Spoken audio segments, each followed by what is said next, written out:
Hello दोस्तों, स्वागत है आपका मेरे यूट्यूब चैनल में जिसका नाम है मैथ्स लैब। यहाँ पर हम लोग मैथ पढ़ते हैं। आज की वीडियो में मैं आपके क्वेश्चंस का आंसर देने वाला हूँ जो कि आपने कमेंट में पूछा था।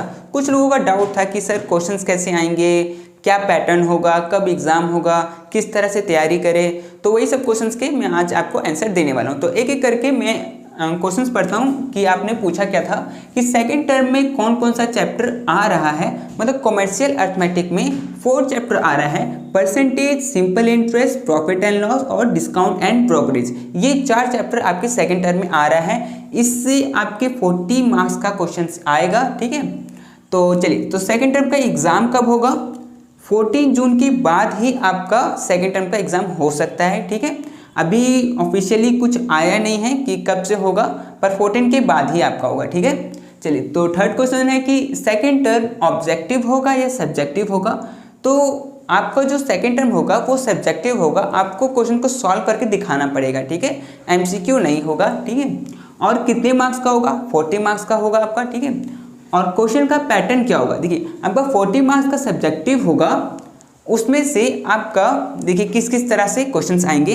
7 क्वेश्चंस आएंगे, उसमें से आपको 5 क्वेश्चन सॉल्व करना है और 2 मार्क्स का एक क्वेश्चन होगा। उस तरह से 10 मार्क्स का क्वेश्चन हो गया। ये हो गया सेक्शन ए का। सेक्शन बी में 7 क्वेश्चंस आएंगे, उसमें भी आपको 5 क्वेश्चन सॉल्व करने हैं और वो भी 3 मार्क्स के होंगे। तो इस तरह से 15 मार्क्स का क्वेश्चन हो गया। 5 मतलब सेक्शन सी में आपका 5 क्वेश्चंस पूछेगा, उसमें से आपको 3 क्वेश्चन सॉल्व करने हैं और एक क्वेश्चन 5 मार्क्स का होगा। इस तरह से 15 मार्क्स का हो गया। टोटल मिला के 40 मार्क्स का क्वेश्चन आएगा। ठीक है, और टोटल क्वेश्चन जो आएगा वो 19 क्वेश्चंस आएंगे, उसमें से आपको सिर्फ 13 क्वेश्चंस को सॉल्व करना है।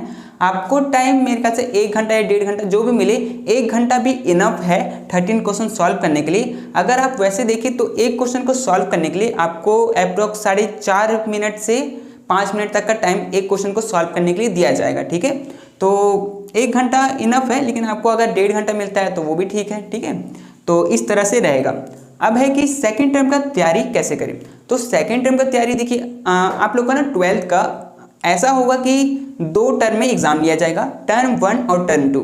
टर्म 1 का जो एग्जाम है वो सितंबर अक्टूबर टाइम में लिया जा सकता है और सेकेंड टर्म का वही मार्च अप्रैल तक में लिया जाएगा। ठीक है, तो क्या है कि अगर आप 11th का सेकेंड टर्म में आप ज़्यादा टाइम दीजिएगा तो आपको 12th का फर्स्ट टर्म के लिए टाइम नहीं मिलेगा। तो आपको इस तरह से तैयारी करना है कि आप फर्स्ट टर्म भी मतलब सेकंड टर्म इसका कर लें और फर्स्ट टर्म 12th क्लास का कर लें। ठीक है, तो थोड़ा सा आपको इस तरह से रूटीन बनाना पड़ेगा। देखिए, रूटीन तो मैं भी आज तक फॉलो नहीं कर पाया। जो बनाते थे ना कि 7 से 7:30 ये करेंगे, 7:30 से 8 ये करेंगे, वो मैं भी आज तक फॉलो नहीं कर पाया।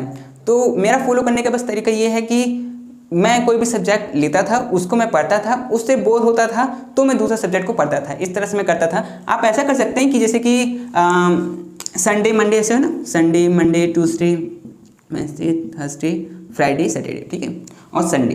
तो आप इसमें से पर डे ऐसे कर सकते हैं कि 1 या 2 सब्जेक्ट को आप पढ़ेंगे, ऐसा करके रूटीन बना सकते हैं। ये नहीं कि 7 बजे से 8, 8 से 9, इस तरह से नहीं। बट ऐसे कर लीजिए कि आपको 2 सब्जेक्ट को पढ़ना है एक दिन में। अगर ये इसमें मन नहीं लग रहा है तो ये पढ़ लेंगे, इसमें मन नहीं लग रहा है तो ये पढ़ लेंगे, इस तरह से। उसी तरह से मंडे को भी 2 सब्जेक्ट रख लीजिए, इसको भी। और फिर लास्ट का जो संडे और मंडे 2 दिन जो बचेगा, उस दिन आप ये यहाँ से लेके यहाँ 5 दिन जो भी आप पढ़ाई किए हैं वो संडे और मंडे को उसका रिवीजन कर लीजिए। ठीक है, तो आपका क्या है कि आपका दोनों चीज़ आराम से हो सकता है। ठीक है, तो जैसे कि आप लोगों को खुद पता है कि आपका जो सेकेंड टर्म का एग्ज़ाम होने वाला है उसमें आपका ज़्यादा टाइम बचा नहीं, 1 महीने का बचा है। और मैंने भी 2 चैप्टर तो कंप्लीट करवा दिया है और 2 चैप्टर जो बाकी है उसको भी मैं यही मई में पूरा कंप्लीट करवा दूंगा, ताकि हम लोग पूरा जो जून हम लोग को जितना भी टाइम बचेगा उसमें हम लोग रिवीजन कर सकेंगे। ठीक है, तो ठीक है, 2 चैप्टर जो बन चुका है उसका भी आप प्रैक्टिस करिए और मैं 12th का भी स्टार्ट कर रहा हूँ, तो उस 12th का भी आप अभी से स्टार्ट कर दीजिए। क्योंकि 12th का जो आपको एग्जाम होगा फर्स्ट टर्म का, उसमें फर्स्ट टर्म में 7 चैप्टर्स आ सकते हैं। तो 7 में से एटलीस्ट अगर 3 चैप्टर भी अगर इसी के साथ में अगर कंप्लीट हो जाए तो लास्ट में हम लोग उसको 4 चैप्टर को भी कंप्लीट इजीली कर लेंगे, है ना। ज़्यादा हम लोग को, क्योंकि 12th क्लास का ना सिलेबस बहुत ज़्यादा है, 11th का तो इतना है भी नहीं, लेकिन 12th का बहुत ज़्यादा है, तो इसीलिए आपको अभी से ही तैयारी करना पड़ेगा। ठीक है, तो अगर फिर भी आपका अगर कुछ भी डाउट हो, कुछ भी अगर आपको पूछना हो तो आप कमेंट में पूछ सकते हैं, मैं सबका रिप्लाई देता ही हूँ। ठीक है, तो ठीक है, इस वीडियो के लिए सिर्फ इतना ही। हम लोग मिलते हैं नेक्स्ट वीडियो में, ठीक है।